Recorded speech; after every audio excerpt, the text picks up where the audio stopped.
Hi, and we are back with Efren Divided, written by Ernesto Cisneros. So when we left, we were on page 14. We can't really go by chapters because some of them are like 25, 26 pages long. So we are starting at page 15 where we left off last week. And they had just found some kittens that were up in a tree. So, "What you doing up there?" asked David, kneading the kittens' backs. "I was going to take some avocados to my teachers, but they're still kind of hard. They look like grenades. You ever held a real grenade?" Efren scratched the tip of his nose. "Not a real one. You?"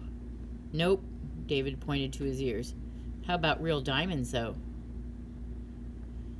Efren leaned in for a better look. "Man," he exclaimed, "sweet earrings."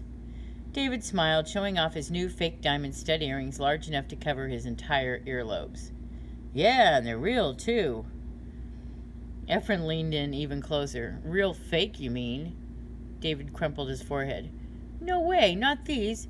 Don Tapatio wouldn't have charged me $10 if they were fake." He pointed at his ear.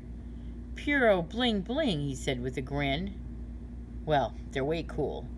"I know, right?" David surveyed the street. "Dude, where's your mom?" Efren shrugged. "Oh, I finally complained and told her I'm too old to be walked to school." David scoffed. "Yeah, right. You probably begged her, huh?" Yeah, pretty much. "Hey, want to ride?" "Sure." Efren jumped onto the handlebars and held on tight. Initially, the bike swayed back and forth, but it eventually straightened as David made it onto the side of the street. "You sure you can handle my weight?" Efren asked.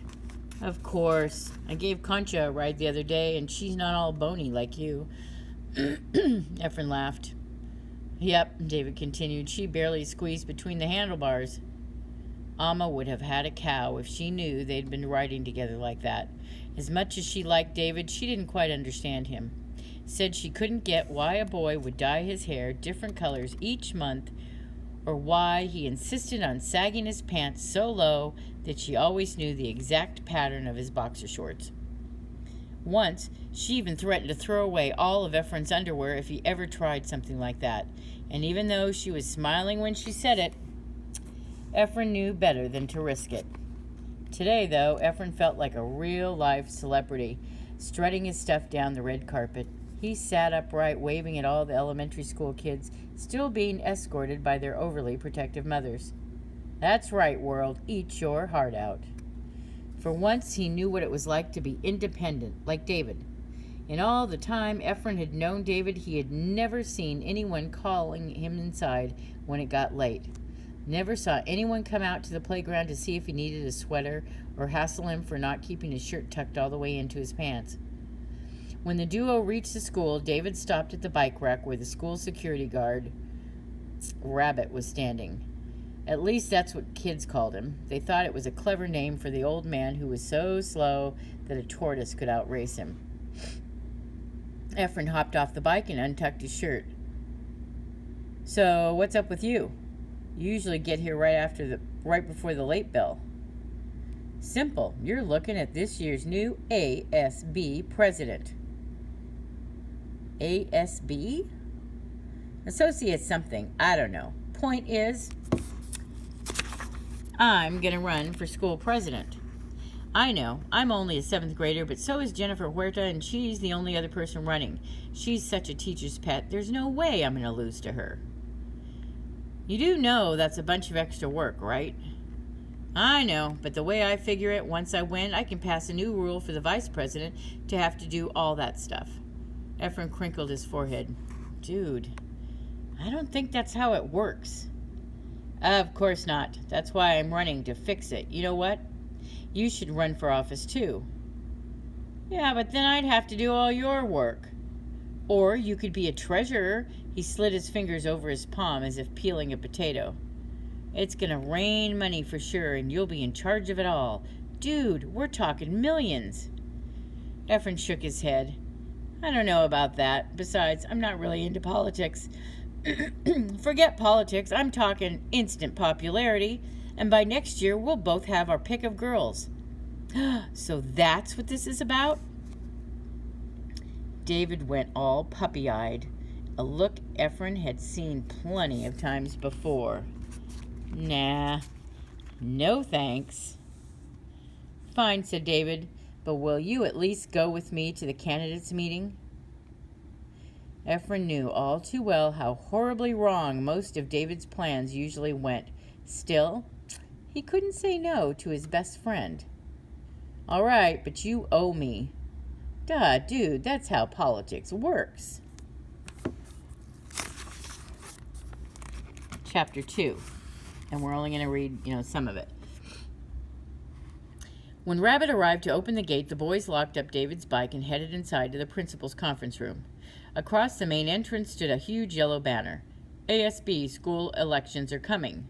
The message was written in rounded letters with the O's in the shape of balloons. No doubt Mrs. Salsa's handiwork.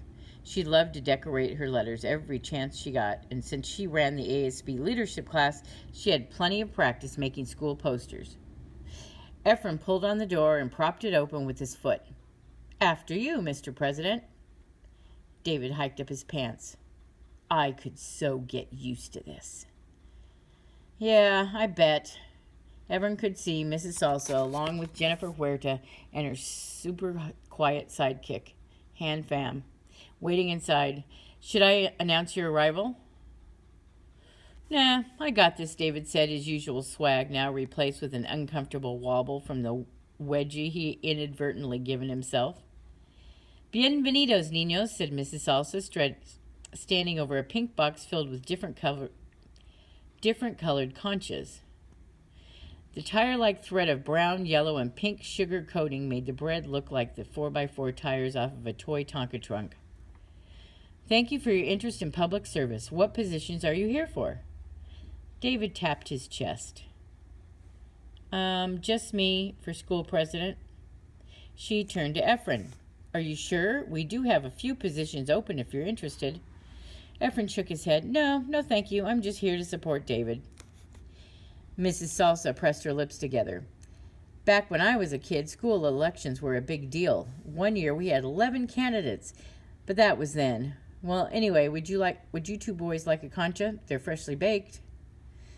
Efren remembered what Amma had taught him about minding his manners, about accepting things from other people. Don't be a pediche, she'd say.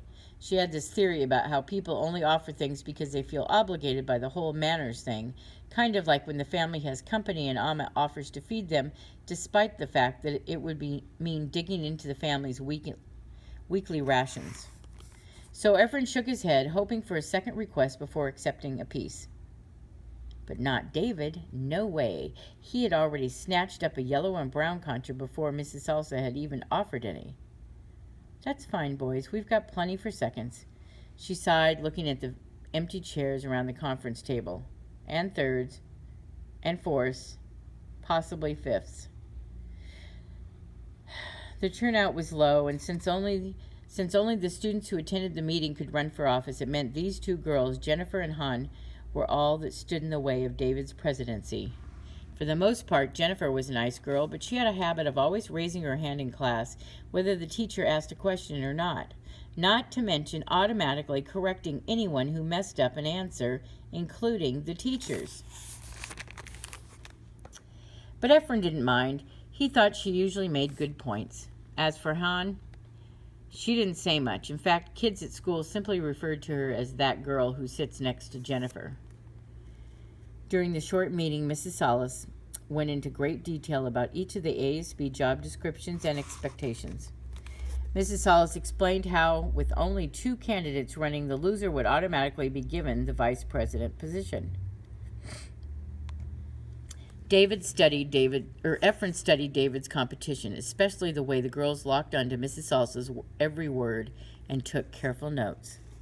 And David? Well, he just slouched back, paying attention only to the sugary bread sitting across from him, not exactly presidential behavior. Still, Jennifer had a way of rubbing students the wrong way. A lot of kids didn't like that she seemed to know everything, a possible side effect of the fact that she's always seemed to be reading. David definitely stood a good chance. His cool swag and his carefree attitude could go a long way against her. He might actually win. We're going to stop right there. We are on page 24, and this is what they're talking about. Who's going to be the ASB president? So we'll stop here. We'll pick it up again next week.